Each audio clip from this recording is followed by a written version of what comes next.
भक्तगणों, आज आपको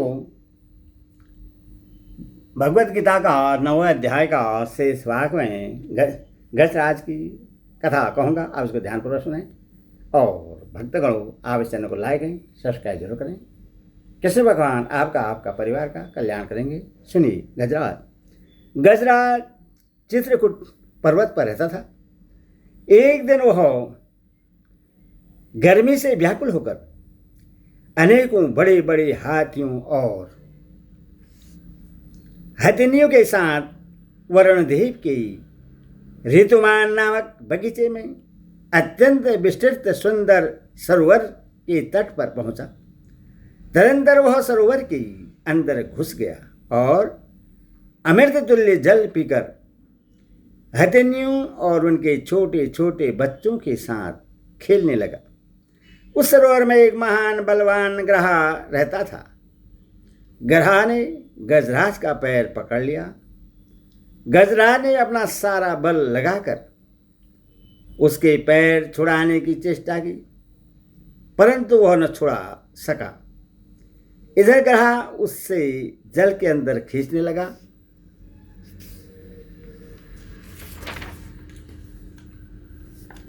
साथ के हाथी और हथिनियां सूंड के सूंड मिलाकर गजराज को बचाने के लिए बाहर खींचने लगे, परंतु उनकी एक भी नहीं चली। बहुत समय तक यह लड़ाई चलती रही। अंत में वह कातर होकर भगवान की शरण हो गया। उसने कहा, न कश्चन नेशो बलिनो नंत कोरगात प्रचंड वेगाद भी धावतो भीक्षम भीतम प्रणतम परिपाति यदया न मृत्यु हो परधावत्यरणम तमिमहे। जो बहुत तेजी के साथ इधर से उधर दौड़ते हुए इस प्रचंड वेग वाले महाबली कराल काल रूपी सर्प के भय से भीत होकर शरण में आए हुए प्राणी की रक्षा करता है, तथा जिसके भय से मृत्यु भी प्राणियों को मारने के लिए स्थित दौड़ता रहता है, ऐसा जो कोई ईश्वर है उसकी हम शरण जाते हैं। फिर गजराज ने मन ही मन भगवान की बड़ी ही सुंदर स्तुति की। भगवान ने भक्त की पुकार सुनी और सुनते ही वे भक्त को बचाने के लिए अधीर हो उठे। यहाँ एक कवि ने बड़ी ही सुंदर युक्ति है। परयंगम विसर्जनम गणांगणयन भूषामणिम विस्मरम ननोतानोपि गदा गदे देति निगदन पदमनालोकल्यम निर्गथन परिच्छन्दम खगपति चारो हमाणो वन्तु ग्रहस्तमत मतंग पुंग पुंग समुधराय नारायणम। ग्रह के चंगुल में फंसे हुए गजराज को बचाने के लिए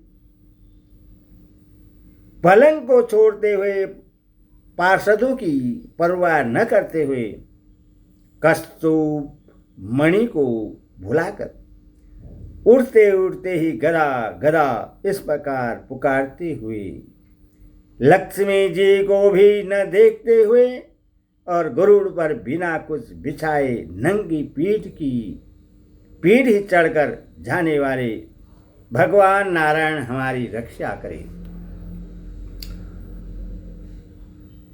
गरुड़ की पीठ पर चढ़कर भगवान वहां जा पहुंचे।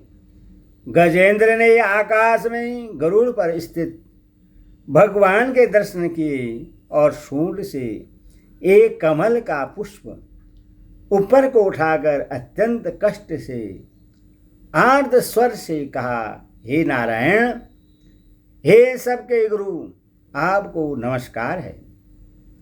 भगवान के भक्त के प्रेम पूर्वक दिए हुए कमल के पुष्प को स्वीकार किया, अपने सुदर्शन चक्र से ग्रह का सिर काटकर गजेंद्र को महान संकट से छुड़ाया। और किसी का नहीं लाल की जय। दूसरा है सबरी के बारे में बताऊंगा, आप इसको ध्यान पर सुने। सबरी भिल्ली थी, हीन जाति की थी, परंतु थी भगवान की परम भक्त। उसने अपने जीवन का बहुत सा अंश दंडकारण्य में छिप छिप कर ऋषियों की सेवा करने में बिताया था।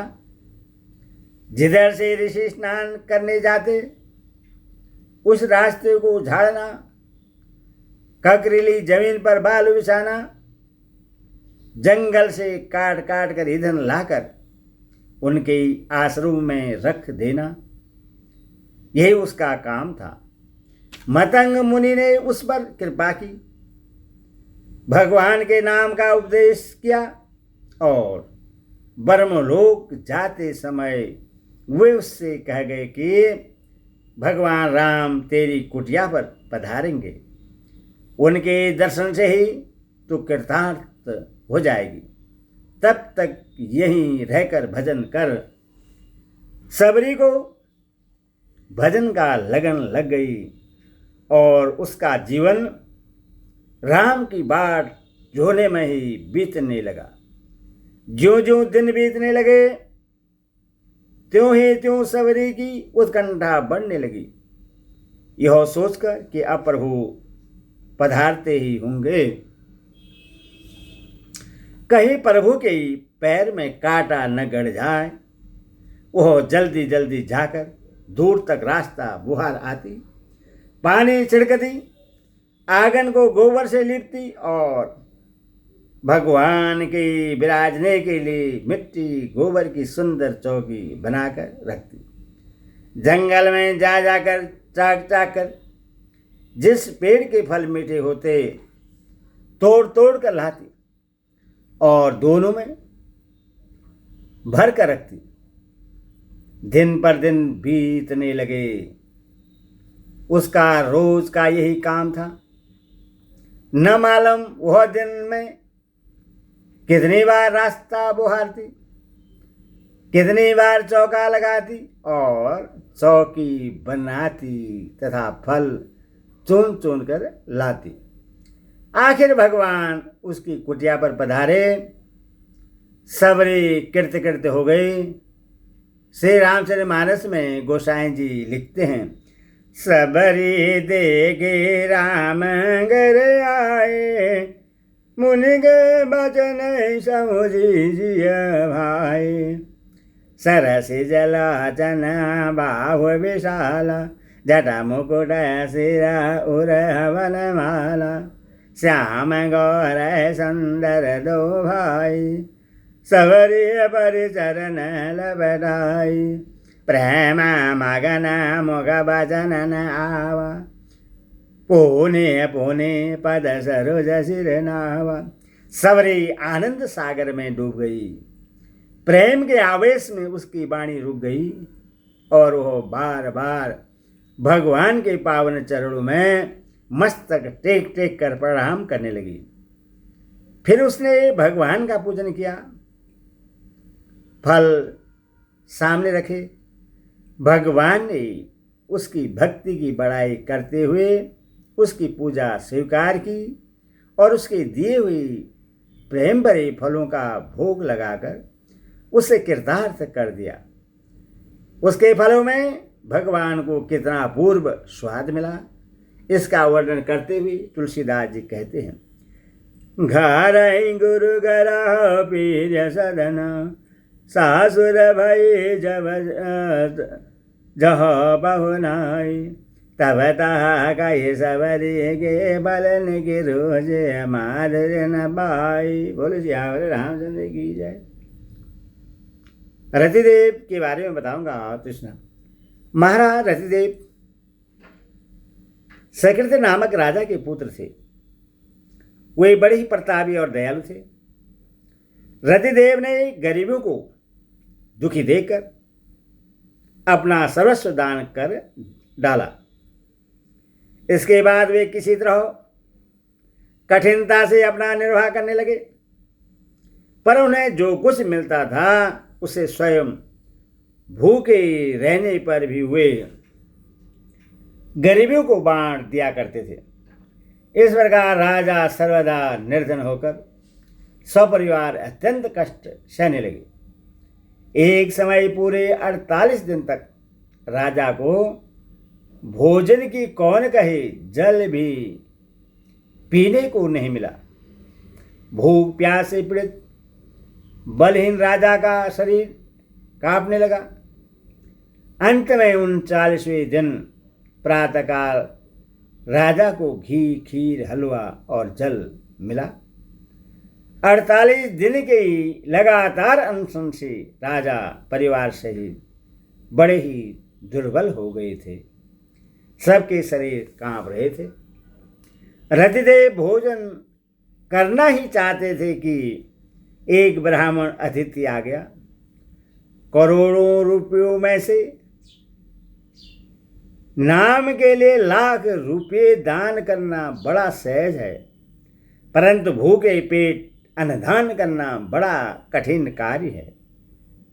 पर सर्वस्व हरि को व्याप्त देखने वाले भक्त रतिदेव ने वह आदर से श्रद्धापूर्वक ब्राह्मण रूप अतिथि नारायण को बांट दिया। ब्राह्मण देवता भोजन करके त्रिवृत होकर चले गए।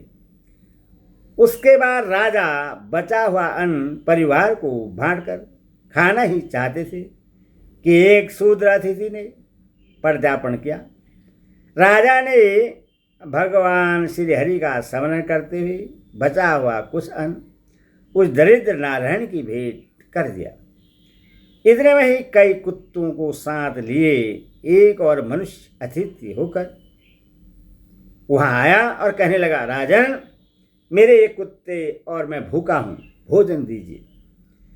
हरिभक्त राजा ने उसका भी सत्कार किया और आदरपूर्वक बचा हुआ सारा अन्न कुत्तों सहित उस अतिथि भगवान के समर्पण कर उससे प्रणाम किया। अब एक मनुष्य की प्यास बुझ सके, केवल इतना ही जल बच रहा था। राजा उसको पीना ही चाहते थे कि अकस्मात एक चंडाल ने आकर दीन स्वर से कहा, महाराज, मैं बहुत ही थका हुआ हूं, मुझ अपवित्र नीच को पीने के लिए थोड़ा सा जल दीजिए। चंडाल के दीन वचन सुनकर और उससे थका हुआ जानकर राजा को बड़ी दया आई और उन्होंने वे अमृतमय वचन कहे, मैं परमात्मा से अणिमा आदि 8 सिद्धियों से युक्त उत्तम गति या मुक्ति नहीं चाहता। मैं केवल यही चाहता हूं कि मैं ही सब प्राणियों के अंतकरण में स्थित होकर उनका दुख भोग करूं, जिससे वे लोग दुख रहित हो जाएं। इस मनुष्य के प्राण जल के बिना निकल रहे हैं। यह प्राण रक्षा के लिए मुझसे दीन वचन जल मांग रहा है। जीने की इच्छा वाले इस दीन प्राणी को यह जीवन रूप जल अर्पण करने से मेरी भूख, प्यास, थकावट, सारी कष्ट, दीनता, क्लांत, शोक, विषाद और मोह आदि सब मिट गए। इतना कहकर स्वाभाविक दयालु राजा रतिदेव ने स्वयं प्यास के मारे मृत प्राय रहने पर भी उस चंडाल को वह जल आदर और प्रसन्नतापूर्वक दे दिया। फल की कामना करने वालों को फल देने वाले त्रिभुवनाथ भगवान ब्रह्मा विष्णु और महेश ही महाराज रतिदेव की परीक्षा लेने के लिए माया के द्वारा ब्रह्मणादि रूप धरकर आए थे। राजा का धैर्य और उसकी भक्ति देखकर वे परम प्रसन्न हो गए और उन्होंने अपना अपना यथार्थ रूप धारण कर राजा को दर्शन दिया। राजा ने तीनों देवों का एक साथ प्रत्यक्ष दर्शन कर उन्हें प्रणाम किया और उनके कहने पर भी कोई वर नहीं मांगा, क्योंकि राजा ने आसक्ति और कामना त्याग कर अपना मन केवल भगवान वासुदेव में लगा रखा था। यो परमात्मा के अन्य भक्त रतिदेव ने अपना चित्त पूर्ण रूप से केवल ईश्वर में लगा दिया और परमात्मा के साथ तन्मय हो जाने के कारण त्रिगुणमयी माया उनके सामने से स्वप्न के समान लीन हो गई। रतिदेव के परिवार के अन्य सब लोग भी उनके संग के प्रभाव से नारायण प्राण होकर योगियों की परम गति को प्राप्त हुए। भक्तोपतम का क्या अर्थ है और उसके प्रयोग का क्या अभिप्राय है? उपयुक्त पत्र पुष्प आदि कोई भी वस्तु जो प्रेम पूर्वक समर्पण की जाती है उससे भक्तयुपहत कहते हैं।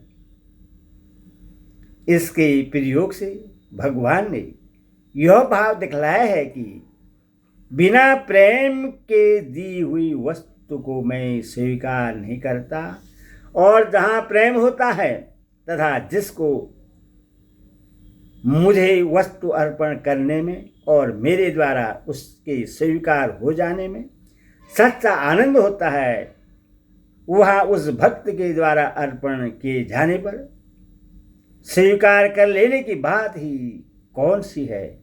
पूर्णिमाई वज्र गोपिकाओं के घरों की तरह उन भक्तों के घरों में घुस घुस कर मैं उनकी सामग्रियों का भोग लगा जाता हूँ। वस्तुतः मैं प्रेम का भूखा हूँ, वस्तुओं का नहीं। अहम और अस्न्यामी का क्या भाव है? इसके प्रयोग से भगवान ने यह भाव दिखलाया है कि इस प्रकार शुद्ध भाव से प्रेम पूर्वक समर्पण की हुई वस्तु को मैं स्वयं उस भक्त के सम्मुख प्रत्यक्ष प्रकट होकर खा लेता हूँ। अर्थात जब मनुष्य आदि के रूप में अवतीर्ण होकर संसार में विचरता हूँ तब तो उस रूप में वहाँ पहुँचकर और अन्य समय में उस भक्त की इच्छा अनुसार रूप में प्रकट होकर उसकी दी हुई वस्तु का भोग लगाकर उसे कृतार्थ कर देता हूँ। हरि ओम तत्सत्। हरि